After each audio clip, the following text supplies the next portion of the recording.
Right, moving straight on. We've got quite a stretch now to the lunch, so we'll try and wrap through our bit. So for this fireside chat, we've got really the perfect interviewee, William Ho. He joined MS Amlin in 2012 and originally worked in the London market for the company as well. And he's incredibly knowledgeable on the Asian reinsurance market, but also has sponsored ILS issues in Singapore. So perfect for this conference. So Will has headed up the Asian reinsurance business for MS Amlin since 2014, and in 2020 took over as the CEO of MS Amlin Asia Pacific as well, also retaining his Head of Reinsurance role for the Asia region too. So we're going to take what will be a lightning fast tour through Asian reinsurance market trends, but also Will's experience in sponsoring ILS deals here in Singapore as well. But to begin, we'll give you a chance to talk a little bit about your background. So how did you get to where you are today? In as few minutes as possible. I think you covered it quite well already, Steve. I'll say just thanks very much for having me here, and it's great to have this back in Singapore. First event yet. So, thanks for all your hard work in getting it done and for it to be happening.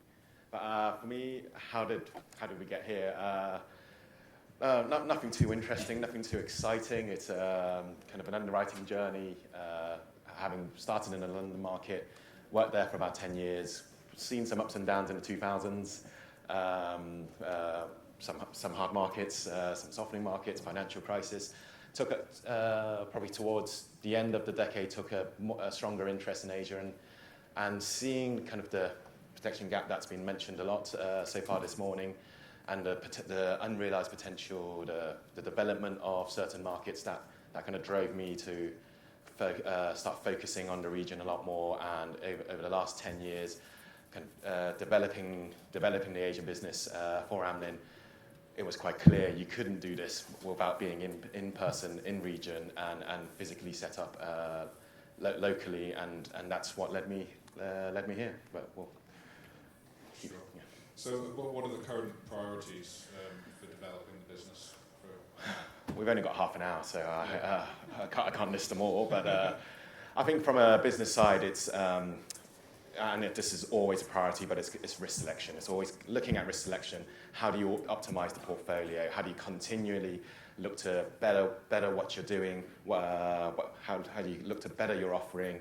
How to better support your core cedents, your core clients, and providing the right solutions, give the right messaging, and just try to always not rest on your oars, not look back and be happy where you are, but always try to make sure that you have the best possible portfolio on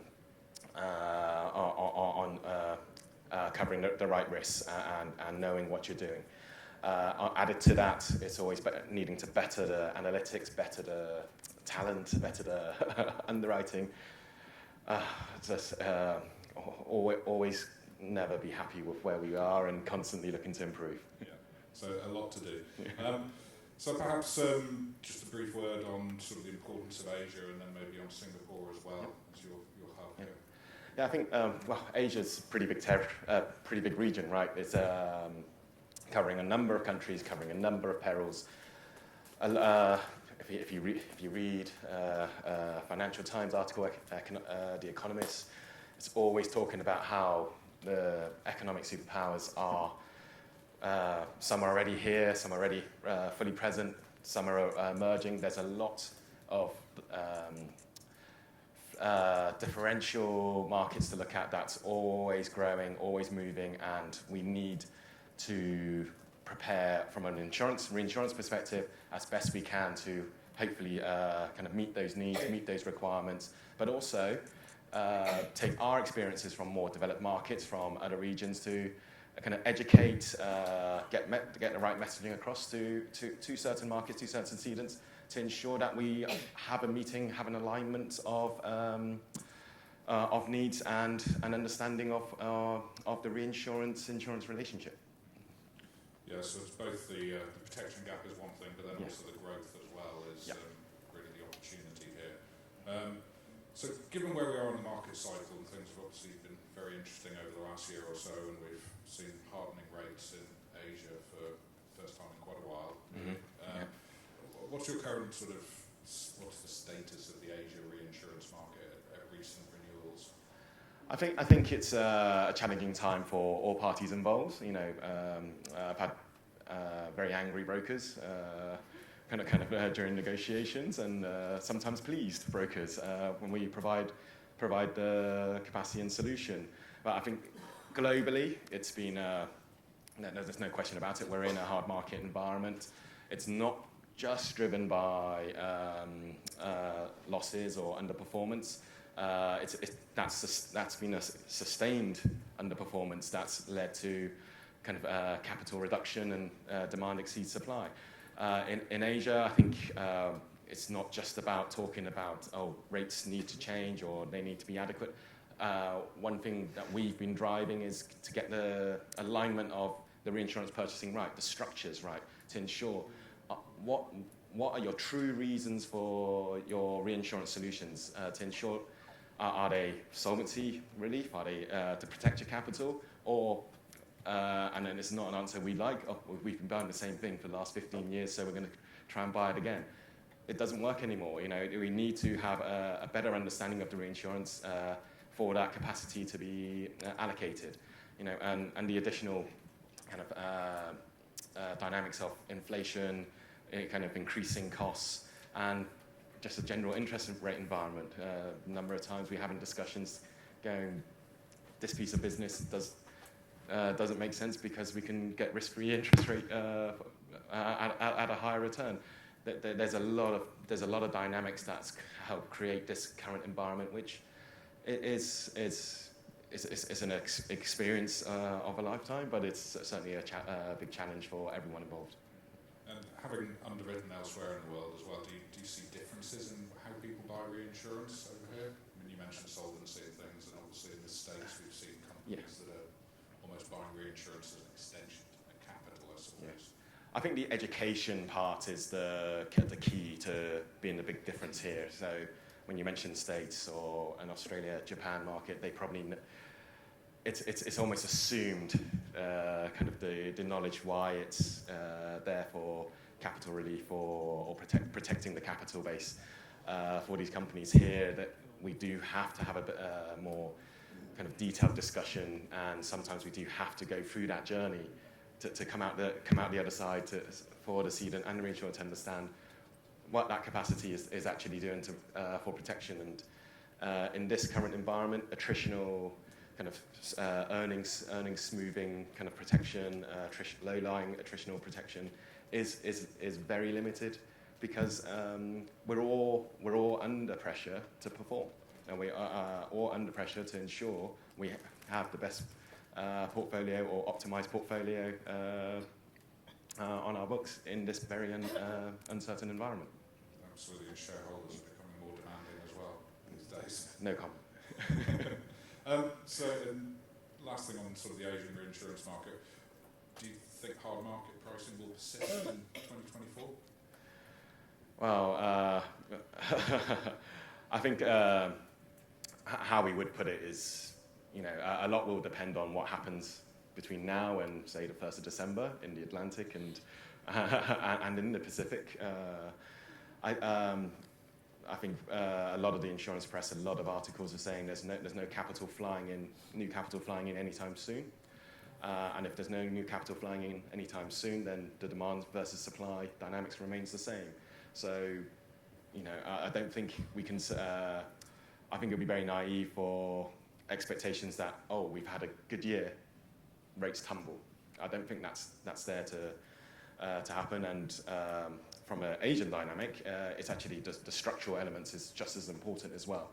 The relevant attachment levels moving forward, the adequacy of reinsurance purchasing. That's in my humble opinion, is definitely here to stay. And as important as rate a lot of the time as well. Yes. In terms of profitability, anyway. Great, thank you, Will. So let's move on and talk about the capital markets and your experiences with Phoenix, which has come up in every session so far, I think. So you must be pleased about that. Yes, thank you very much, everyone who's mentioned us so far. It's definitely been a great experience to be involved in part of that. It's been eye-opener from the underwriting side, from the traditional balance sheet, kind of operating on the Lloyd's environment. It's been certainly kind of very, very insightful, interesting kind of experience to be able to establish such a product in Singapore. There's a number of people in the room that we have to thank. We won't list them all, but there's been a number of people involved in these transactions in this room, and thank you to everyone for that support. We're very, very pleased that we've been able to do what we've done today. And just for the audience, for people who don't know, it's a whole account quote share of your Asian cat book? It's of a certain risk appetite level. So whilst it's a form of a quota share, it's matching the risk appetite to the investor appetite. So it is more remote risk. So the higher end of the programs, and the real sentiment towards that is, as we see kind of the protection gap, whilst it's not being filled kind of at a dramatic pace, we are seeing kind of reinsurance purchasing developed. And where do they develop? They develop at the top end. People buy more, so it complements us well. It works well with our offering. That when reinsurance purchasing kind of does increase, we're able to kind of maintain that pace with the help of Phoenix to ensure that we're providing the right capacity to our core students and providers, and ensure that they can move on their journey to develop their reinsurance purchasing, and hopefully there in front kind of drive the right insurance underwriting practice kind of further down that value chain. Great, no, that's a great explanation. So it's more of a product that allows you to flex your capital at the top of the tower and yes. More appetite in those areas. Yeah, definitely. And I think that was more kind of suited to the investor base. That essentially is in the kind of cat bond space, and it's kind of complementary. Well, I say it's complementary to what we do, but it helps us build the story, build the right kind of narrative to offering a combined MS Amlin Phoenix offering to our client base. Great. And so, what were some of the key decisions and actions that you had to take to get the first one off the ground, and how difficult was it first time around? Well, I mean, I've always been interested in ILS, and kind of even from the first kind of initial weeks of joining MS Amlin, kind of I toddled into LCP's door, spoke to some of Lorenzo's colleagues, and kind of tried to find out, okay, well, what's the interest in Asia? There's a lot of potential. How do we do it? And kind of getting a lot of feedback how kind of the modelling information kind of it isn't really there. The kind of returns is a bit lacking. The kind of general perception of the business is a bit more competitive. It gave us a evolution in thoughts over the years, and when Tim and I kind of got together, I'd say probably about 4 years ago, for a discussion in Singapore at the SIRC conference, we kind of evolved this idea of, okay, well, could we look at the more remote risk end of the portfolio and try to basically match the risk to the appetite, and it kind of evolved from there to create the establishment of Phoenix One. I mean, people haven't mentioned already. I think Simon mentioned how difficult it was, and it definitely was a bit a challenge, because it was out of my area of expertise. You know, whilst we were comfortable with the portfolio, the eye opener is how much more in the process it was. It wasn't just, oh, here we go, here's the portfolio, here's a projected return, should be done. You know, this is different. You know, it's that there aren't too many cat bonds or ILS placements for the portfolio we were covering, and it required a lot of explanations and digging into the data and ensuring there's a lot of transparency in the offering to try to get all the parties as comfortable as possible in order to get it done. But on a scale of 1 to 10 on how difficult it was, let's go with a nice 9. Okay, so fairly difficult. So what was the reception from the investors you spoke with on that first sort of roadshow? Interest, inquisitive, but not for us right now. It was probably more the general reception. The ones that did kind of engage further, it was okay. Well, needed to kind of explain. Well, if we look at the modelling, if we look at kind of the data, it doesn't fully make sense. So how do you sell it to us? Like how can you convince us this is something we should be involved in, and kind of track record, kind of knowledge of the region, but also kind of our strategy, and really trying to engage with them, get them to understand how we're going about underwriting our portfolio, which how my boss puts it, because I'm mindful of time, is risk selection, and finally risk selection. So trying to get them to engage and understand and empathise with our understanding of the region was quite key. So it's quite a long education process, I imagine, in that first one. Yeah. And so 2 more since. Did they get easier with experience and with time? In hindsight, I'll go yes, but like running a marathon, when you're doing it, it's never that easy. I think certain areas of the process was a lot more painless and efficient, and that's through the support of kind of the people that has helped us in this room to get it done. But you know, they were also done during a period of time that was not a easy time to get things placed. So kind of environment outside of our control. You know, for Phoenix 3, Hurricane Ian was on people's minds, and it was very hard to try to get the attention for a transaction like this. But thanks to Tim, we managed that. But was it easier?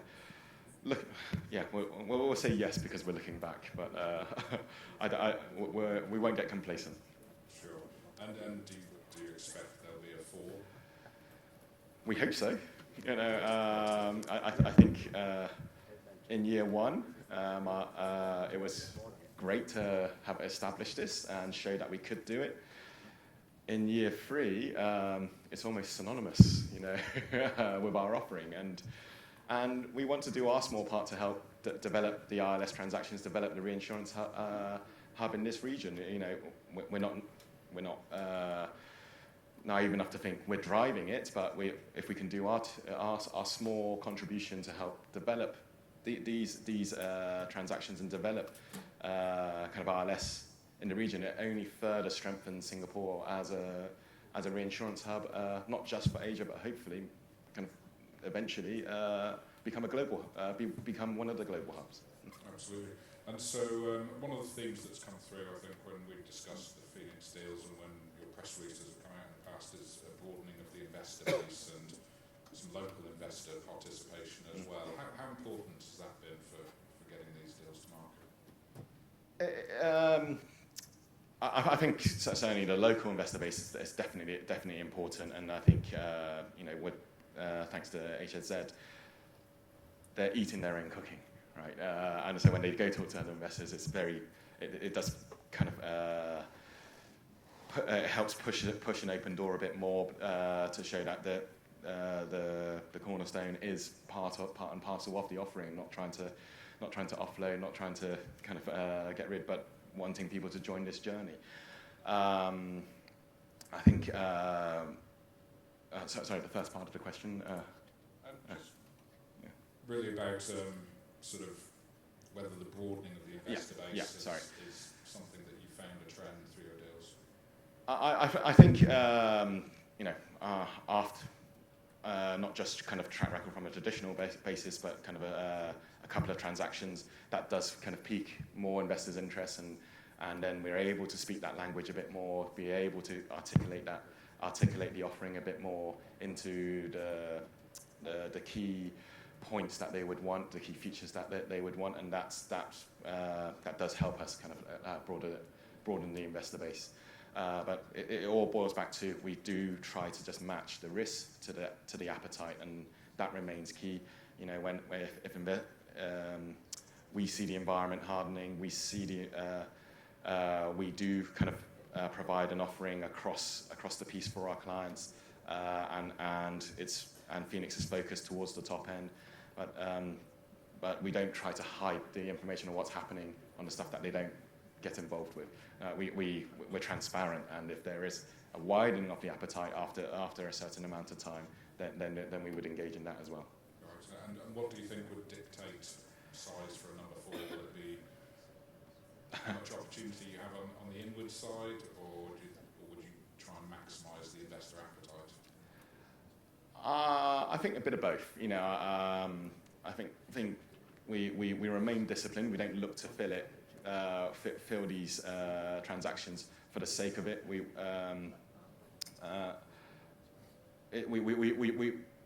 know something like this. We would want it to be successful. We will want it to be long term for us as well. It's part and parcel of the offering. I don't sit there underwriting, or my team doesn't sit there underwriting going, okay, Amlin does this, MS Amlin does this, and we can do this to Phoenix. It's actually combined offering and ensuring each and every dollar of capacity we put out meets our expectations. You know, we're a Lloyd's syndicate. You know, it's very strict. There's a lot of kind of oversight, not just regulatory, but also from Lloyd's itself, to ensure that we underwrite a disciplined portfolio. And then, being a subsidiary of a London head office, our main priority is to ensure that we generate a profitable portfolio overall. It doesn't. There's no other kind of priority to that than having a portfolio optimization and having a good doing the right thing, doing the disciplined thing, regardless of kind of what tools and weapons you have to operate with. Absolutely. It's one of the overlooked things actually about the Phoenix deal is that it is a way that alternative capital is getting into Lloyd's in an efficient manner, often underreported by ourselves as much as anyone else. So, right, we're doing okay for time. So what are the sort of the key learnings you've gained over now 3 interactions with the ILS market that you can share with us? It's a different language to underwriting in a way. There are, whilst it seems like we're looking at the same business, we're looking at catastrophe business, it's reinsurance, there are different key pain points, there are different key requirements, and it's been a really good learning process, but I'm still learning a lot more. You know, I wouldn't be sitting, I don't think I'll be sitting anytime soon anywhere to say, I'm a cat bond expert, because it's like every time we did the transaction there was a lot more dynamics to learn, there was a lot more terminology, a lot to read in terms of kind of ensuring we have the right structure in place, and then all the regulatory kind of requirements involved to ensure the transaction's done diligently and to requirement. But the real main key learning is to empathise with the investors and try to see it from their point of view in order for us to be able to articulate.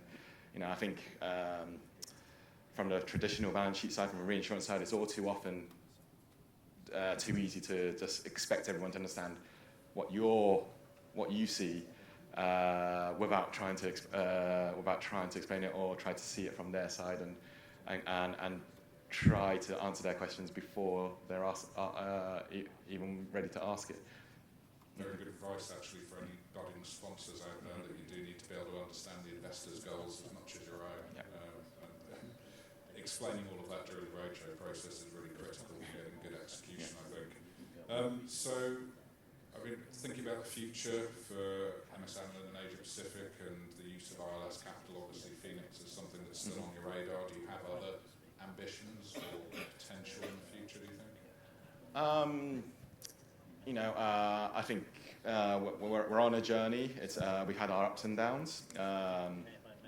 We've had challenges in the past, and we've had successes. When I first joined MS Amlin Asia Pacific, it was actually more of a insurance and facultative play. Now it's predominantly reinsurance So that's evolved. I think we will continue kind of our journey to ensure that we are supporting key clients that align with our strategy, that align with the sentiments for their reinsurance purchasing, and then hopefully continue on that journey with them in the long run and be a reputable and reliable brand in the region. We don't have aspirations to be kind of number one or number two. I think it's we want to just ensure that we have a good brand that up and down the value chain of our supporters or the people that we're supporting kind of value our proposition and value what we're doing